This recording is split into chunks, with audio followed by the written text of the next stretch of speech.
कोई बात नहीं, कैसे भी चले, हो जाएगा काम। तो स्टूडेंट्स, ये वीडियो मैं बना रहा हूँ डेप्रिसिएशन चैप्टर पे। जैसा कि मेरे कुछ स्टूडेंट्स हैं जिन्होंने मेरे को रिक्वेस्ट किया था कि सर आप इसकी एक वीडियो बना के यूट्यूब पे डाल दो। तो डेप्रिसिएशन बेसिकली सबसे पहले हम इसकी डेफिनेशन देखेंगे। डेप्रिसिएशन बेसिकली होता क्या है? Depreciation is the value of asset. हम कह सकते हैं कि अगर किसी एसेट की वैल्यू कम हो रही है ड्यू टू, उसके कई सारे कारण हो सकते हैं जिसके बारे में अभी हम बताते हैं। Depreciation means fall in the value of asset, value of, you can say, fixed asset.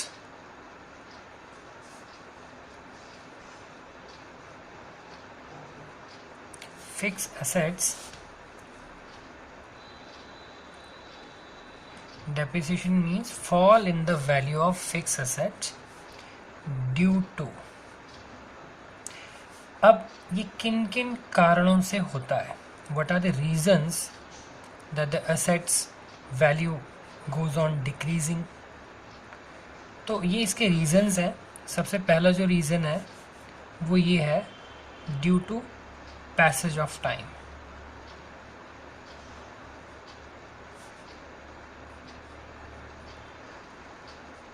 जी हाँ, समय के बीतने के साथ साथ एसेट की जो वैल्यू होती है वो कम होती जाती है। फॉर एग्ज़ाम्पल, अभी आपने एक मशीनरी परचेज़ करी है। मशीनरी क्या आप कुछ भी कह सकते हैं, जैसे आपने एक मोटर व्हीकल ख़रीदी है बिज़नेस में यूज़ के लिए। अब यहाँ पे हम जो भी एसेट डेप्रिसिएबल होंगी हमारी, यानी कि जिन पर डेप्रिसिएशन हम लगाएंगे, वो वे एसेट्स होंगी जो हमारे बिज़नेस में यूज़ हो रही हैं। तो अभी हमने अगर मशीनरी ख़रीदी है, मान लीजिए अभी हमारा जो ईयर चल रहा है, फाइनेंशियल ईयर है, और 1 अप्रैल को मान लो हमने खरीद ली, 1 अप्रैल 2016।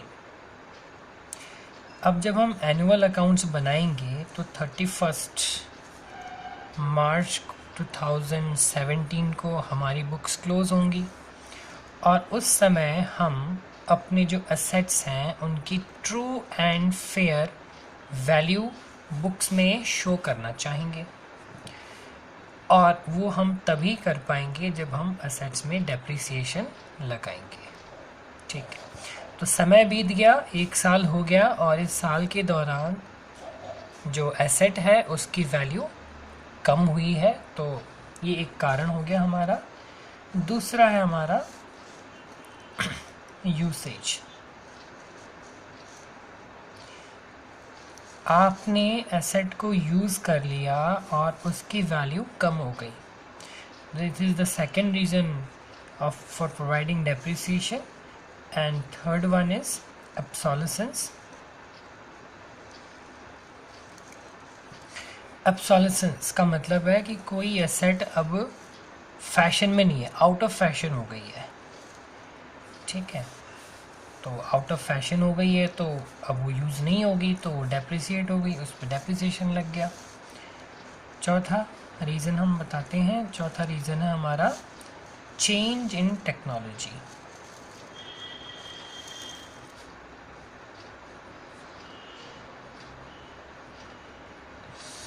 टेक्नोलॉजी में चेंज आ गया और एसेट की वैल्यू कम हो गई। तो ये हमारे मेन रीज़न्स हैं डेप्रिसिएशन के। और 11th क्लास के स्टूडेंट्स के लिए डेप्रिसिएशन जो चैप्टर है वो 8 से 10 नंबर का है, और एक तरह से देखा जाए तो बहुत ही इजी चैप्टर है ये, प्रोवाइडेड कि आपके जो बेसिक कॉन्सेप्ट्स हैं वो क्लियर हो। ठीक है, तो बात करते हैं आगे डेप्रिसिएशन के मेथड्स की। methods of providing depreciation.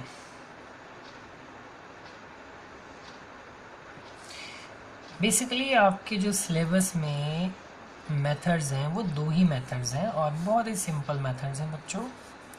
एक तो है हमारा स्ट्रेट लाइन मेथड.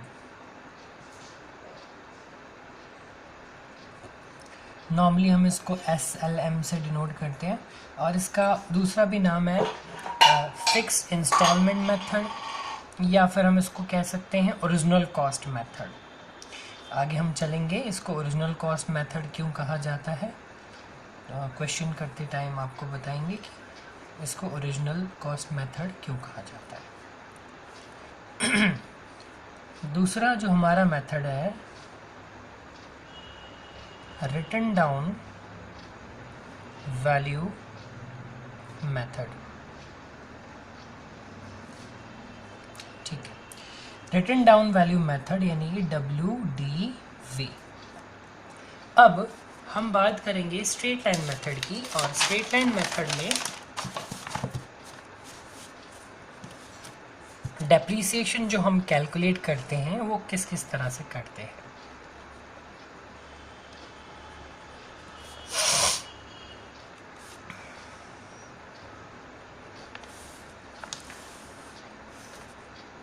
तो इसमें डेप्रीसिएशन कैलकुलेट करने के लिए हमारे पास दो तरह के क्वेश्चंस आते हैं. एक तो वो क्वेश्चन जिसमें हमें इंफॉर्मेशन दे रखी हो कॉस्ट ऑफ एसेट,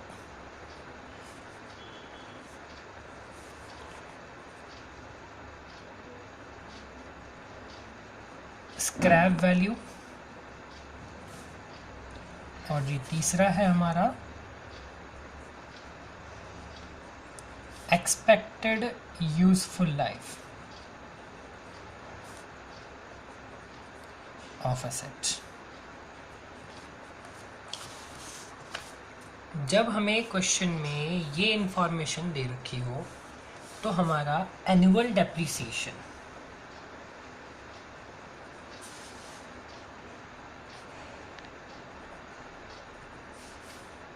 जो निकलता है वो होता है हमारा cost of asset minus scrap value divided by expected useful life of assets. अच्छा, तो ये जो तीन टर्म है हमारे पास, cost of asset, scrap value and expected useful life of asset. सबसे पहले हम बात करते हैं कि जो हमारी कॉस्ट ऑफ एसेट है इसमें हम क्या क्या इंक्लूड करते हैं. देखिए, हमने पहले भी पढ़ा है जब भी हम कोई फिक्स एसेट एक्वायर करते हैं तो उसको एक्विजिशन से लेकर के उसको इंस्टॉलेशन तक जितना भी उसमें खर्चा हो रहा है, जितना भी एक्सपेंस उसमें हम इनकर कर रहे हैं, वो हम उस एसेट का पार्ट मानते हैं. यानी कि हमारा जो कॉस्ट कॉन्सेप्ट है अकाउंटिंग का वो ये कहता है कि जो भी आप एसेट खरीदते हो तो उसमें इंस्टॉलेशन का और फ्रेट का, क्योंकि जहाँ से आप खरीदोगे वहाँ से आपका जो फैक्ट्री या फिर जहाँ पे मशीनरी आपकी यूज़ होगी, यहाँ जहाँ पे आपका एसेट यूज़ होगा वो प्लेस ऑब्वियसली बात है थोड़ा दूर हो सकता है और आप उस पर ये एक्सपेंसेस वगैरह इनकर करें. तो ये कॉस्ट ऑफ एसेट कहलाता है. फॉर एग्ज़ाम्पल आपने ₹1,00,000 की मशीनरी खरीदी है, purchase price of let's say machinery ₹1,00,000.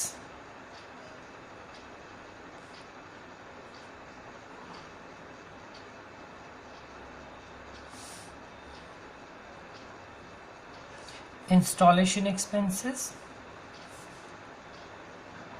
amounts to ₹50,000। तो आपकी जो कॉस्ट ऑफ एसेट है वो हो जाएगी 1 लाख प्लस 50,000 which is 1,50,000.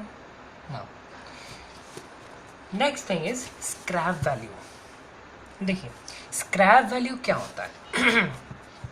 अब यदि हमने अभी कोई एसेट खरीदी है तो ऐसा तो है ही नहीं कि वो एसेट हमारी सालों साल चलती रहेगी, मतलब उसकी कोई ना कोई उसका मतलब लाइफ होगा, ठीक है, जिसको हम कहते हैं एक्सपेक्टेड यूजफुल लाइफ। जनरली इसको हम अज्यूम करके चलते हैं। क्वेश्चनों में आपको दे रखा होगा कि भाई ये एक्सपेक्टेड यूजफुल लाइफ है और ये इसकी स्क्रैप वैल्यू है। स्क्रैप वैल्यू मतलब जब उसका एंड आ जाएगा तो उसको हम डिस्कार्ड करेंगे तो कुछ सेल वैल्यू, जो सैल्वेज वैल्यू इसको हम बोलते हैं या स्क्रैप वैल्यू कह सकते हैं, कुछ ना कुछ हमें अमाउंट मिलेगा तो वो हमारा स्क्रैप वैल्यू होता है, ठीक है। एक्सपेक्टेड यूजफुल ये नॉर्मली क्या हमेशा आपको ईयर्स में दे रखा होता है, तो ठीक है। तो हमारा फॉर्मूला ये हो गया cost of asset minus scrap value divided by expected useful life of asset. तो सिंपली अब यहाँ पे अगर मान लो कि एक्सपेक्टेड यूजफुल लाइफ है, जो कि इस वाले एग्जाम्पल में expected useful life is let's say 10 years with no scrap value। तो ठीक है, स्क्रैप वैल्यू उसकी कोई है ही नहीं।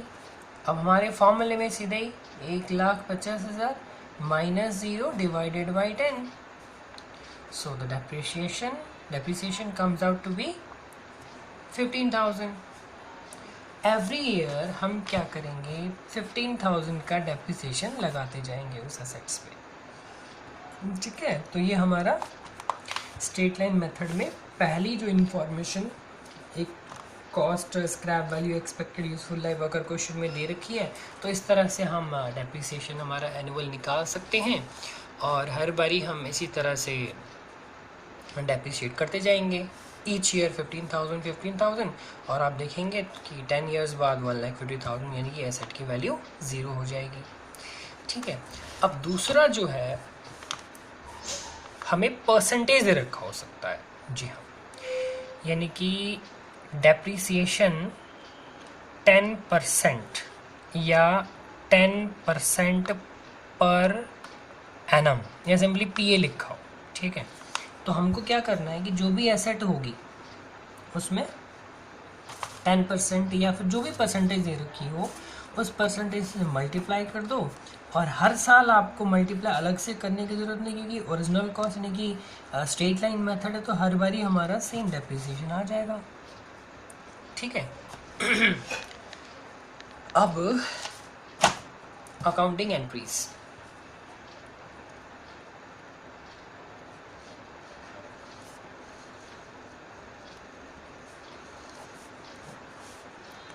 सबसे पहले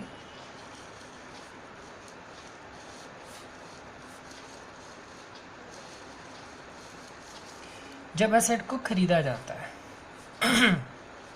तो हमारे पास क्या आता है, एसेट आता है।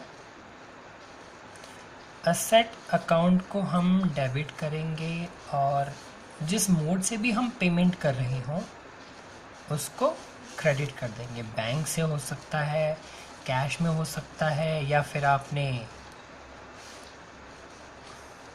वेंडर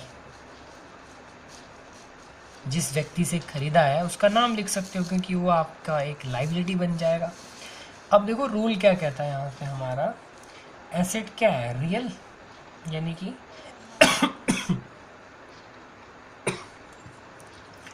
एसेट का रूल क्या होता है हमारा, जब भी इंक्रीज होता है तो डेबिट करते हैं। इसी तरह से कैश और बैंक और कैश भी हमारे क्या हैं, एसेट्स हैं। ये बेसिकली क्या हो रहे हैं, डिक्रीज हो रहे हैं। और अगर हम यहाँ पे वेंडर को देखें तो ये हमारा इंक्रीज हो रहा है, ये लाइबिलिटी है, ये दोनों हमारे एसेट्स हैं। तो रूल कुछ इस तरह से है, asset when increases debited and another asset decreases it will be credited. and if we have purchased it from any vendor, our liability will increase. Now second one is when depreciation is charged. जब हम depreciation लगाएंगे तो क्या entry record करेंगे, ठीक है। अब देखिए डेप्रीसिएशन जो है हमारा वो एसेट की वैल्यू को कम करता है, तो जब भी हम डेप्रीसिएशन लगाएंगे एसेट की वैल्यू कम होगी। और डेप्रीसिएशन हमारा एक्सपेंस होता है, बेसिकली इनडायरेक्ट एक्सपेंस, क्योंकि डायरेक्टली पैसे तो नहीं जा रहे हमारी जेब से, लेकिन हमारी जो एसेट है उसकी वैल्यू कम कर रहा है ये। तो डेप्रीसिएशन अकाउंट्स को हम डेबिट कर देते हैं और एसेट अकाउंट को क्रेडिट कर देंगे। तो ये सिंपल एंट्री है, एक्सपेंस बढ़ते हैं तो डेबिट होते हैं, एसेट कम होती है तो क्रेडिट होती है, और ये हमारी एंट्री हो गई। तीसरा, अब ये जो डेप्रीसिएशन है at the end of year, ये हमारा एक्सपेंस है, और आपको मालूम है कि जो भी हमारे एक्सपेंसेस होते हैं उनको हम ट्रांसफ़र करते हैं, एक्सपेंस या इनकम को हम किसी न किसी अकाउंट से चार्ज करते हैं या ट्रांसफ़र करते हैं, ठीक है जी। When depreciation is transferred to profit and loss account. अब देखिए डेप्रिसिएशन जब हम प्रॉफिट एंड लॉस अकाउंट में चार्ज करते हैं तो प्रॉफिट एंड लॉस अकाउंट से हमें बेसिकली नेट प्रॉफिट का पता चलता है, जिसके बारे में हम फाइनल अकाउंट्स वाले चैप्टर में विस्तार से डिस्कस करेंगे। बस अभी आप इतना जान लीजिए कि डेप्रिसिएशन को हमें कहाँ से चार्ज करना है, कहाँ ट्रांसफ़र करना है, प्रॉफिट एंड लॉस अकाउंट में। तो ठीक है, डेप्रिसिएशन अभी डेबिट हुआ था, इसको क्रेडिट कर देंगे तो ये ख़त्म हो जाएगा बुक से, और ये कहाँ चला जाएगा, प्रॉफिट एंड लॉस में। तो प्रॉफिट एंड लॉस अकाउंट, देखिए मैंने यहाँ पे शॉर्ट फॉर्म में लिखा है, लेकिन 11th क्लास के जो स्टूडेंट्स हैं उनके लिए रेकमेंडेड है कि शॉर्टकट को ना अपनाएं, क्योंकि एग्ज़ाम में इसके मार्क्स कट सकते हैं आपके। जो मैम हैं या सर हैं आपके, वो मार्क्स काट सकते हैं, क्योंकि इसका 11th क्लास का जो पेपर होता है वो स्कूल में ही चेक होता है, बोर्ड में आगे नहीं जाता। तो प्रॉफिट एंड लॉस अकाउंट को हम डेबिट कर देते हैं और डेप्रिसिएशन को ख़त्म करना है हमको, डेप्रिसिएशन हमारा क्रेडिट हो जाएगा, ठीक है। तो सिंपल जो क्वेश्चन होते हैं हमारे पास, उनमें हम केवल इन 3 एंट्रीज़ के बेसिस पे क्वेश्चंस कर सकते हैं। और मैं आपको एक क्वेश्चन कराऊंगा अभी।